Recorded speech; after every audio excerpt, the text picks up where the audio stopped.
Larry Sharpe here at FreedomFest, having great conversations here talking about ethics and values. And I'm very lucky today. I have with me Craig Biddle. He's the director of the Objective Standard Institute. Craig, tell me about yourself.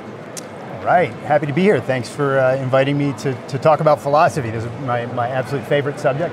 Yeah, I direct the Objective Standard Institute, which I founded with my wife a couple years ago. We teach the rising generation about the importance of philosophy. Yes. And in particular, the importance of philosophy to support freedom and flourishing. We have these two, very nice, what we call master values that we think everyone who's sane or psychologically sound should want. You want to flourish in life, and to do that, you need freedom. So those are the things we focus on in terms of the goals. But then the philosophy part is all about, all right, well, what are the ideas that support this? Right, and sure. That's the... My worry always is the idea of people being afraid. Yeah. Right? Afraid of freedom, afraid to do the right thing, afraid of all those things. I'm sure you struggle with that here and there. Yeah, or afraid of philosophy, right? Ooh, because philosophy has a bad name in so many ways, because so much of it is not purpose-oriented. So much philosophy historically has been focused on just sort of pie in the sky, right. Doesn't matter debates. to me, because that's just what the ivory tower people think. Yeah, and what we want to do is bring it down and say, look, you have a philosophy regardless of whether you know it or not. Right. Ayn Rand, philosopher I love, famously wrote a book titled Philosophy Who Needs It? And in there, she's talking about the fact, in the opening essay in particular, that you have a philosophy regardless of whether you have done due diligence to think through the ideas yourself. And if you haven't done that due diligence, right, you're just absorbing it sort of through osmosis from the culture. And if you're doing that and and these ideas are in your soul, things like, well, who can be sure of anything? Who's to say what's right or wrong? People have these ideas and they don't realize, oh, that's a philosophic premise. That's now a part of your philosophy if you believe that. Well, that undergirds and gives rise to all of your choices and actions in life, how you deal with the world. So let me touch that now. When it comes to mainstream America, most people feel like their values of the philosophy either lean left or lean right. They feel I'm more conservative or I'm more progressive. That's a common idea of what their values are. What we also want to talk about is their ethics. Yeah. Which is whether you feel like you are more conservative or more liberal or more progressive, where does coercion come in, right? At what point is it okay to use coercion? At what point is it absolutely not okay, right? When is persuasion the right answer? When is nothing the right answer, right? I think all of that goes into someone's individual philosophy. Yeah. What we talk about constantly is the idea of people trying to be happy. You said flourishing? Yeah. What we try to get in our heads is, probably, I would assume you'd agree with this, regardless of whether you are more progressive or more conservative, you want to be happy. Would you agree with that?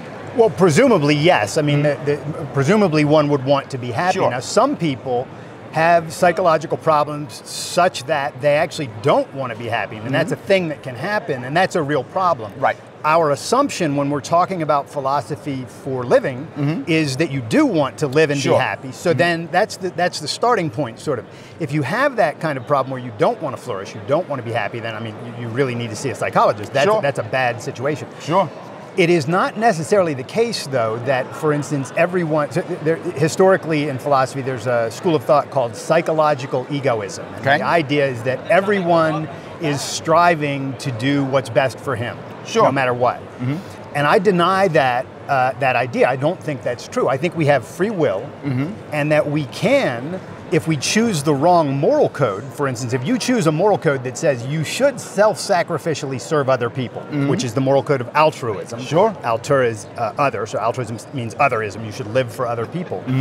If you accept that moral code as true, then you might very well try intentionally to live a life that is not good for you, because you're trying to be good and you think being good means... But not being good for you. If I take on that role of the martyr, right, I pick the martyr. If I take on that role and I live for others, if I do that, aren't I still striving to be happy? In other words, aren't I saying to myself, me being the big martyr and me being burnt to stake, look how awesome I am, I've been burnt to stake, and I'm still kind of happy, even though it may not be good for my physical health, Yeah. I'm still kind of being happy, aren't I? It's a great question, and the way that I would answer this, and Ayn Rand answers this this way as well, although these are my words, not hers. You have to distinguish between taking actions that you want to take. We all take actions that we want to take. Sure. And taking actions that are genuinely in your self-interest, given thoughtful consideration, right? To your considered judgment. You've taken into account the full context of your life, the long-range needs of your life, the fact that you're a spiritual and a material being, and all of that. It's a big deal. Human beings, we are not simple creatures, right? We're not a gnat. We don't live for a day and then die. Right. We're an extremely complex, integrated being. And if you say to yourself, yes, I want to be happy, well, what is the I that you're saying wants to be happy?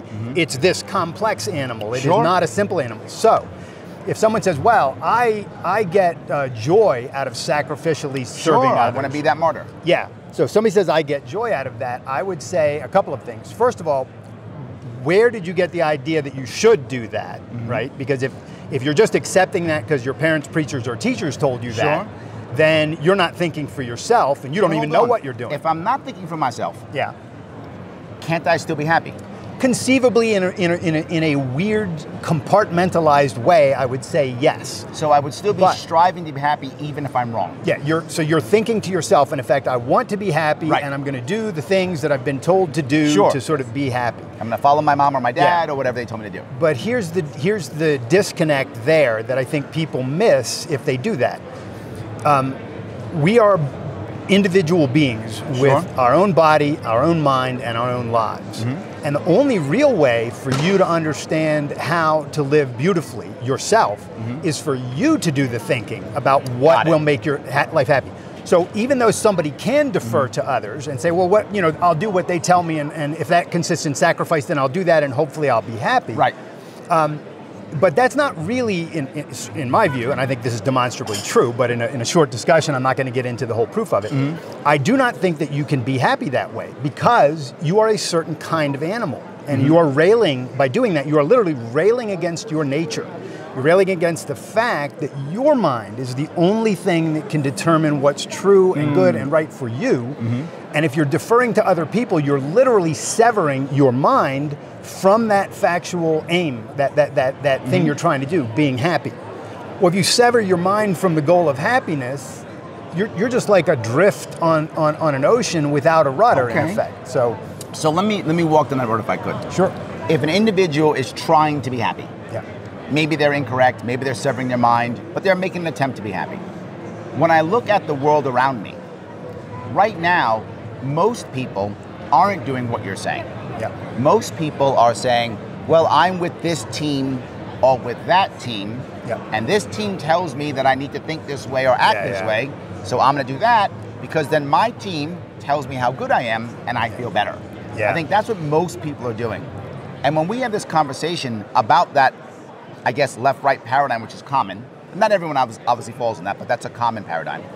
When we talk about that, I feel like there are some simple things that any authority or government would be thinking about. And the first one is, regardless of how I want to be happy, if someone is to physically harm me, for sure, regardless of anything else in my head, that's going to make me less happy.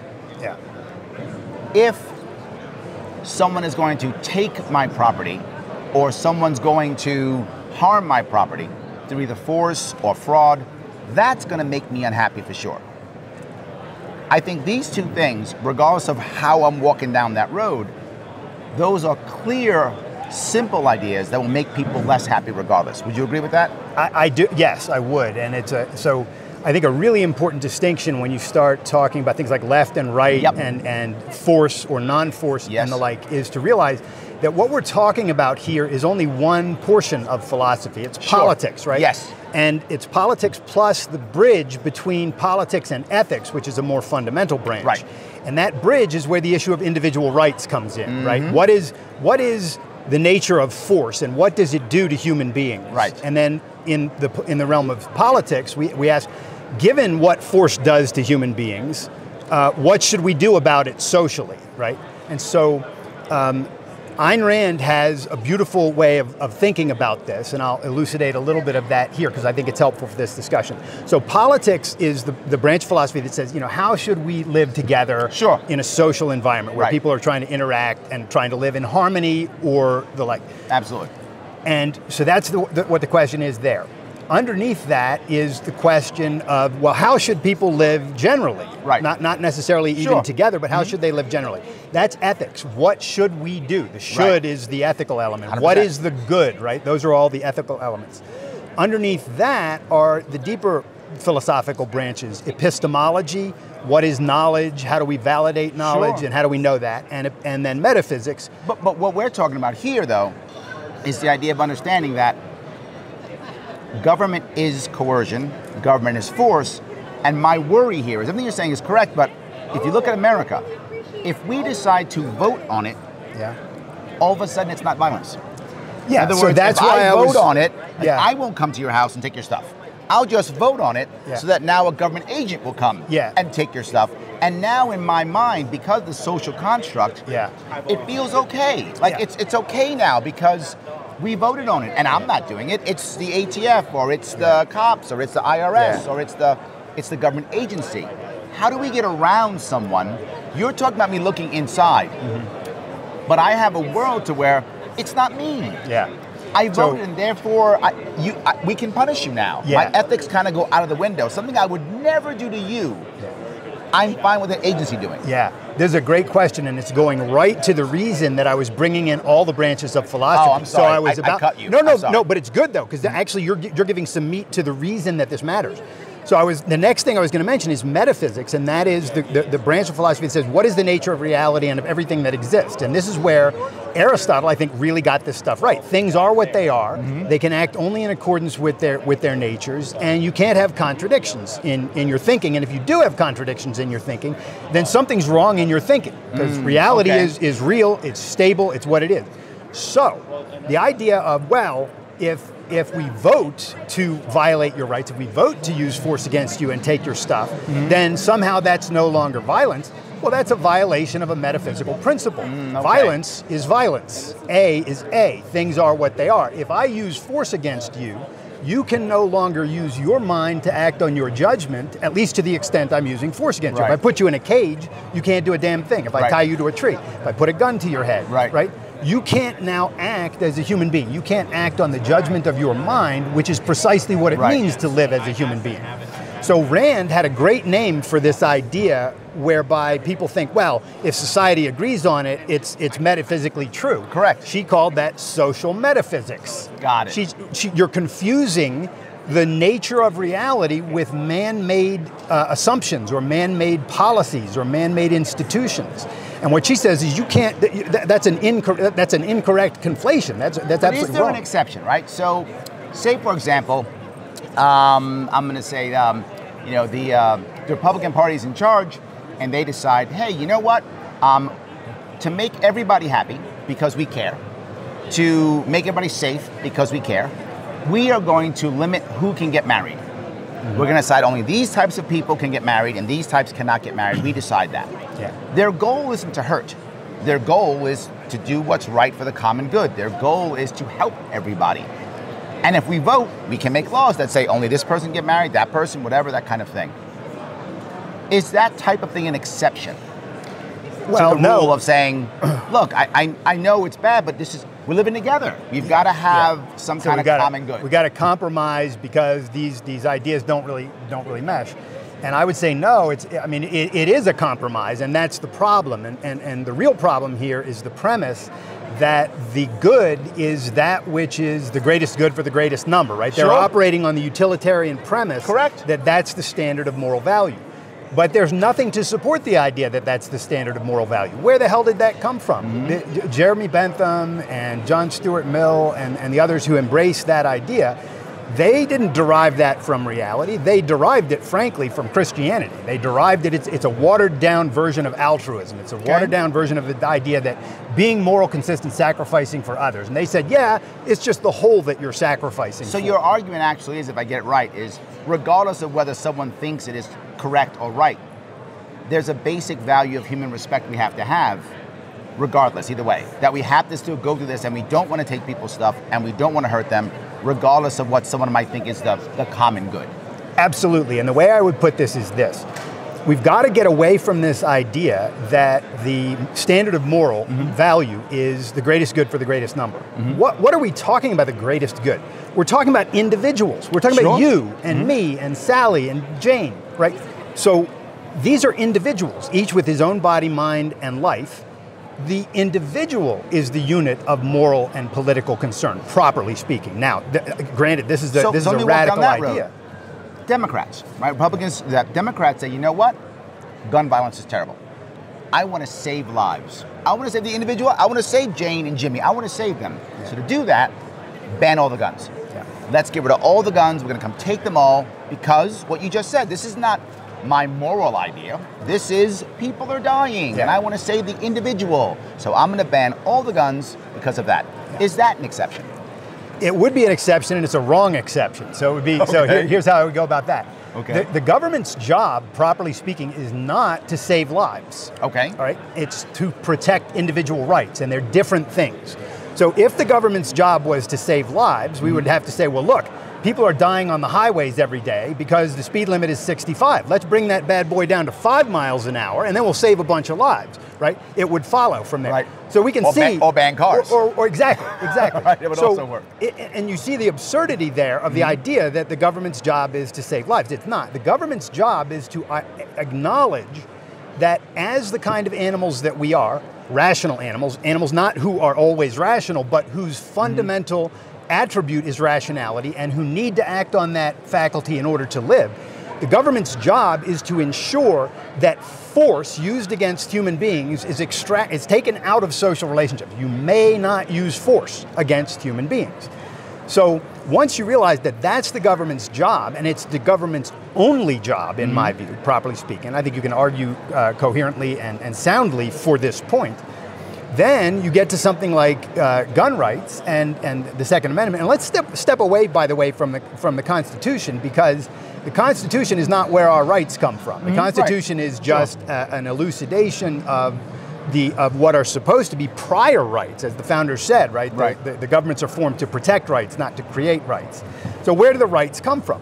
They come from the fact, rights are really this, they're recognitions of the fact that in order to live as the kind of animal that we are, we must be free to act on our rational judgment because that's our means of living. That's a right according to Ayn Rand's philosophy. Should you be able to carry a gun, right? And out of the blue, we get this question, should you be able to carry a gun? Well, what is the purpose of the gun? A gun can be used for all sorts of things. Target practice, hunting, self-protection. Let's focus on self-protection because that's the thing where, do you have a right to protect yourself if you are attacked? Well, if your life is the standard of value, if human life is standard of value and your life is your fundamental value, of course you have a right to protect it. If I come at you with a knife and you've got a gun and I'm trying to kill you, you have a right to kill me. That right is not taken away by the establishment of a government. The establishment of a government is precisely this.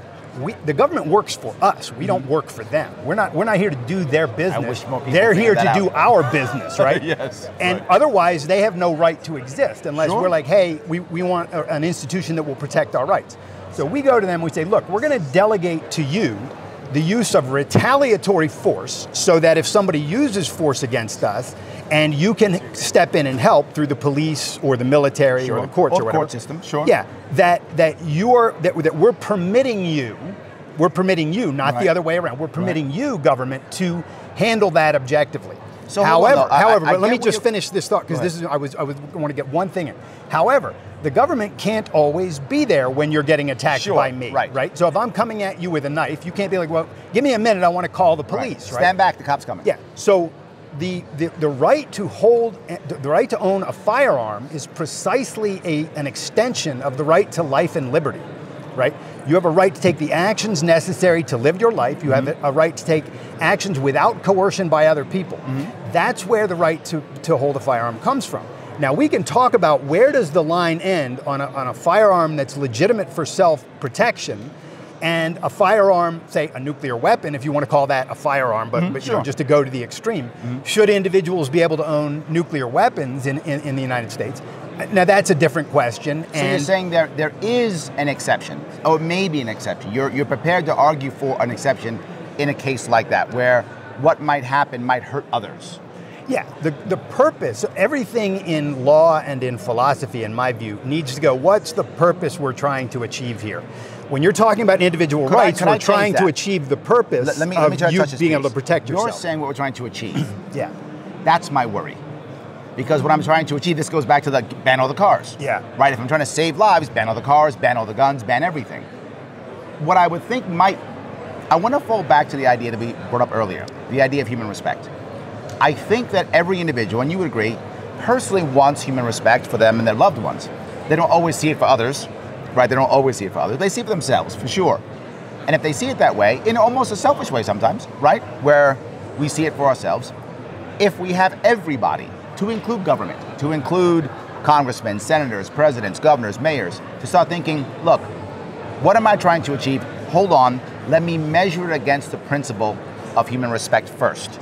Not the goal I'm trying to achieve necessarily, but am I violating that principle of human respect, knowing that if I do that, odds are very high, there's going to be less happiness, less harmony, and less prosperity. Yeah.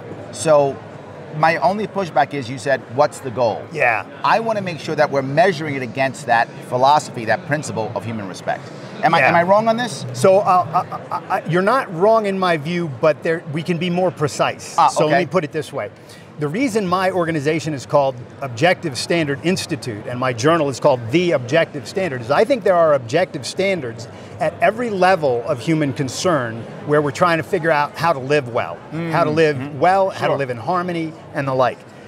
In politics, the objective standard, in my view, and I think you can prove this, is that the only proper purpose of government is to protect individual rights by banning force from social relationships and leaving us otherwise completely free. So that's the objective standard in politics. In ethics, I think the objective standard is the factual requirements of human life given the kinds of animals that we are. Got it.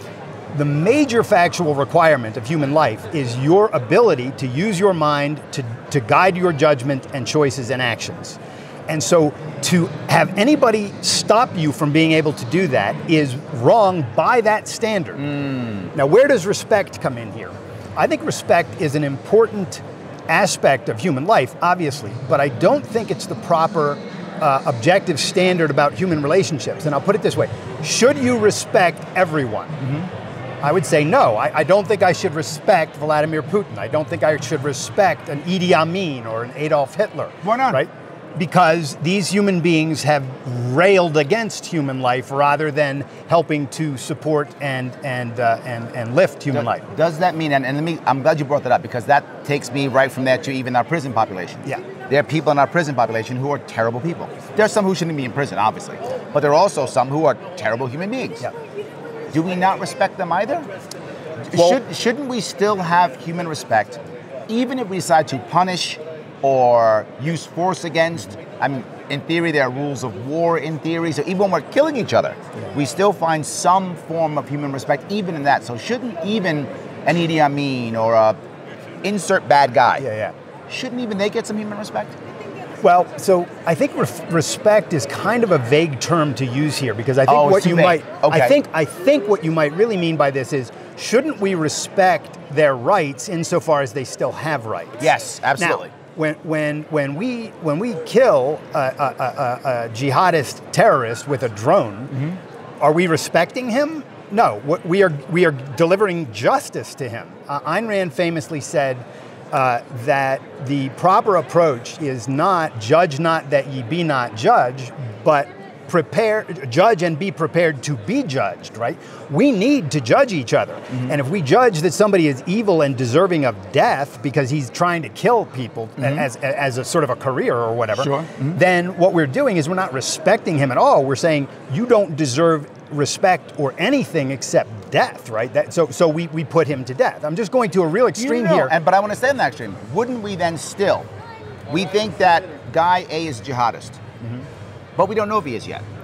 Shouldn't we give him enough respect to give an investigation to ensure that he is indeed the jihadist that we think he is? So due process. Due process. Doesn't even the jihadist deserve due process? Okay. So a jihadist, in my view, if we know that he's a jihadist, does not deserve due process because he's a terrorist. This is an act of war. It's not an act of criminality within our borders. Got it. Okay. Criminality within our borders is where due process comes in, right? And that applies to U.S. citizens or people living here or visiting or whatever. So they're slightly different things. But let's focus on a criminal who robs a bank or commits a murder or something like that, and he's within our legal system. Does he deserve due process? Yes. First of all, we have a very good Western legal principle called innocence until proven guilty, right? This idea of I want innocence unless proven guilty. Yeah. So the idea is to be regarded as innocent. Sure. Unless and until you are proven guilty in a court of law. Now, this doesn't mean that you are innocent. It means that we don't know yet. Correct. And because we haven't gone through due process, we haven't gone through the process of a proper trial. Once you go through that process, frankly, we still don't know in the absolute sense of whether somebody, which is why some people go to jail who shouldn't have gone to jail, and unfortunately, some have even been put to death who shouldn't have been. But we do the best that we can. Sure. You can only go by the evidence that you have, and the legal system has to do that. Got it. But what we can say about this criminal is not that we are respecting him as a human being so much if we decide that he is guilty. What we're saying is we're gonna respect and uphold his rights insofar as he still has them. Got it. So if he's robbed a bank but hasn't harmed anybody physically, then we're not going to put him to death because that wouldn't meet You don't think that would be justice? Yeah, well, it wouldn't be conducive to, or it wouldn't correlate to the crime that he committed. If somebody goes in and shoots up a whole classroom of kids and it's caught on video and you know that he is guilty, and you either throw him in jail for the rest of his life or you put him to death. I mean, I think morally you could put him to death. I have problems about what that precedent sets, so we can talk about that. But you're certainly not respecting him by doing that. So I think what we're doing is we want to respect people's rights, not the person. You respect their rights insofar as they still have rights. Got it. So if somebody needs to go to jail for a crime that he committed, maybe for 5 years because he stole a purse, and then you go 5 years in jail for you, then your punishment, you've been punished for the crime you committed, now you're back out, you have rights again, and you can go try to live. So what we're respecting there, I think, is the rights, not the person. And I think that's important because the government, as I said earlier, its proper role is not to save lives or to tell people what to do. It's to ban force so that we can live. So if I'm clear, you're saying that government should not be using coercion unless it is somehow retaliatory because someone else has already used coercion in some way, shape, or form. Perfectly said. That's exactly the way that I would hold that idea. Okay. Thank you. And that we do want to respect people and focus on human respect until we found that they have used coercion in a non-retaliatory way. So I think that's if that's where I'm going. Is that making sense? Yeah, and in the libertarian movement, this is frequently called the non-initiation of force principle. It goes by some other names. The NAP. Yeah. Yes. And the non-aggression principle. A lot of people call it that and then refer to it as an axiom, right? As a fundamental that you don't need to go under or prove.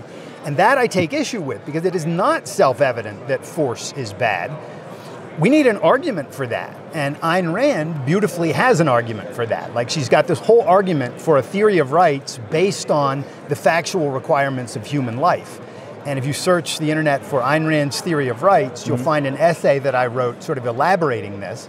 But you can also find it in Ayn Rand's essay titled Man's Rights, and another essay, The Nature of Government, and then another essay, Collectivized Rights. So you're saying that there are times when we should initiate force? There are times when we should use retaliatory force. Oh, but still retaliatory. Yeah, only. Okay, got it. And there are times when, most of the time that's the government's job, but if the government's not there and I'm coming at you with a knife, it's your job to protect yourself, and you jolly well should, and you have an absolute right to do that. Sure. And nobody can step in and say, no, you don't have a right to do that. That's insane. That's just anti-life. But we need arguments for these positions, not to say that they're just axioms. And this is where the deeper philosophical. So you're saying that it is not, we don't need an axiom to say self-defense? No, the axiom, the thing I'm trying to say is not axiomatic, is the non-aggression principle. Oh, what I'm talking about is not that. I'm talking about the idea that what I think is a principle is that regardless of where you're going in life, and what you're thinking and whether you're on the right track or the wrong track for happiness. That if people, and governments include this, use force against you and to harm you or take or destroy your property, you are going to be less happy. Yeah, absolutely. I mean, that is my number one thing I'm saying. That's the single part, that government shouldn't be doing that to you, as we are all on our own journey trying to find happiness. And government has to make sure it's not doing that, because that's going to make stuff worse for all of us. Yeah, and it's not just that they will make you less happy. It's that when the government uses force against you, it's literally getting between your mind and your life. Yes. It's severing your means of living from the aim of living. Right. The only way you can live as a human being happily and successfully is by using your mind to figure out what's true, what values should I pursue, how should I pursue them, etc. That's the job of the human mind to do for us. When the government uses force against you, it's getting between that judgment and your efforts to live. That's why it's wrong. Right. That's why the government morally may not do that. Right. When it does do that, it's being immoral, and we as citizens have a right to say, you may not do that, by the way, you work for us, we don't work for you, and we're going to correct this situation, and then you use whatever means you have to correct it.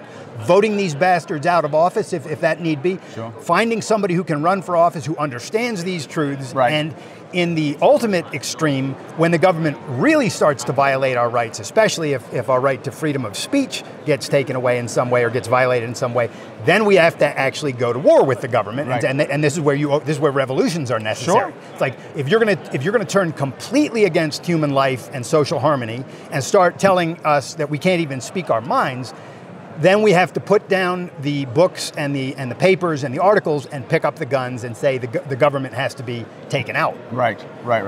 And John Locke writes about this. The founders point this out in the Declaration. Our nation is built on that. Exactly. Absolutely. Exactly. 100% understand. Wow, that's great. I'm glad we had this conversation. I hope it was fun for you. It was a blast. Thanks for having me. Good having you. All right. Thanks.